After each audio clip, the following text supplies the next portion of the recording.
Assalamualaikum warahmatullahi wabarakatuh. Shalom. Salam sejahtera buat kita semua. Perkenalkan, kami dari kelompok 1 yang beranggotakan saya Adi Kusuma dengan NIM 319001 dari semester 5. Saya Rani Andiani, NIM 117019 dari semester 5. Saya Naomi Cahaya Marinda, NIM 399013 dari semester 5. Di sini kami akan menjelaskan tentang simple random sampling. Yuk mari kita simak. Sebelum saya menjelaskan apa itu tentang simple random sampling, saya akan sedikit menjelaskan apa itu sampel dan apa itu sampling. Nah, sampel itu merupakan subset atau bagian dari populasi yang diteliti. Nah, kemudian sampling adalah pengambilan atau penarikan sampel. Nah, sampling ini terdapat dua metode penarikan sampel. Yang pertama ada probability sampling atau sampling acak, kemudian yang kedua ada non probability sampling atau sampling tidak acak. Nah, simple random sampling ini termasuk dalam probability sampling atau sampling acak. Definisi simple random sampling ini adalah suatu sampel yang terdiri atas jumlah elemen yang dipilih secara acak, di mana setiap elemen atau anggota populasi memiliki kesempatan yang sama untuk terpilih menjadi sampel. Kemudian ada beberapa syarat dari simple random sampling ini. Yang pertama itu tersedianya suatu daftar kerangka sampel yang cermat dan lengkap mencangkup seluruh elemen populasi. Kemudian yang kedua, untuk variabel-variabel tertentu yang akan diamati, populasi data dapat dianggap bersifat cukup, seragam, atau homogen. Kemudian dalam praktek penarikan sampel atau baik langsung maupun tidak langsung terkait geografis, maka sebaran elemen populasi tidak terlalu terpencar-pencar dalam area yang luas. Tujuannya adalah untuk mengurangi potensi bias manusia dalam pemilihan kasus yang akan dimasukkan dalam sampel. Alasannya ada dua, yaitu pertama, terbatasnya pengetahuan terhadap unsur-unsur populasi.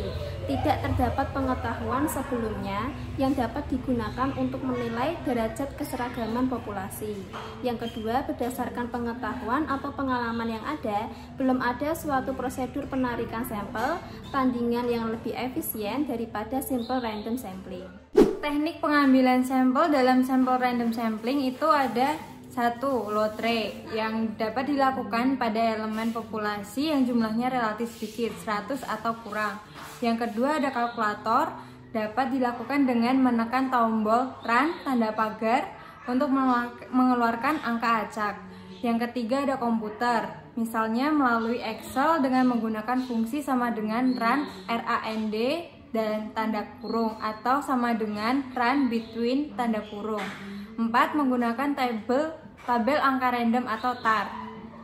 Contoh kasusnya yang pertama menggunakan lotre. Misalnya seorang peneliti ingin mengetahui pandangan anak-anak jalanan terhadap kehidupan sosial di sebuah kota. Jumlah anak jalanan di sebuah kota tersebut tercatat ada 95 anak.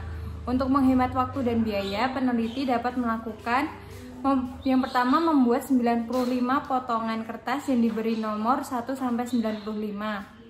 Lalu kertas tersebut dilipat dan dimasukkan ke dalam kotak atau gelas yang diberi lubang kecil di penutupnya. Yang ketiga, kotak atau gelas tersebut dikocok lalu diambil 1 potong setiap kali pengocokan. Angka atau nomor yang tertera dalam kertas tersebut dilihat dan dicatat angkanya sampai dengan pengocokan ke-20. Misalnya angka yang terambil adalah 35. Maka elemen populasi yang terpilih adalah nomor 35. Yang kedua menggunakan komputer. Yang menggunakan komputer itu contohnya semisal akan diambil 30 dosen dari 100 dosen secara acak dengan menggunakan Excel.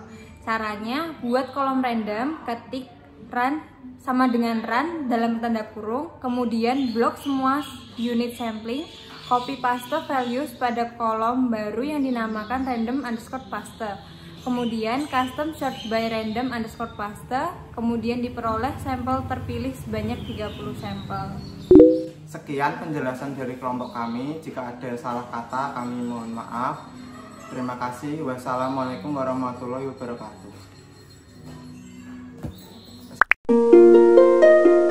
kasih.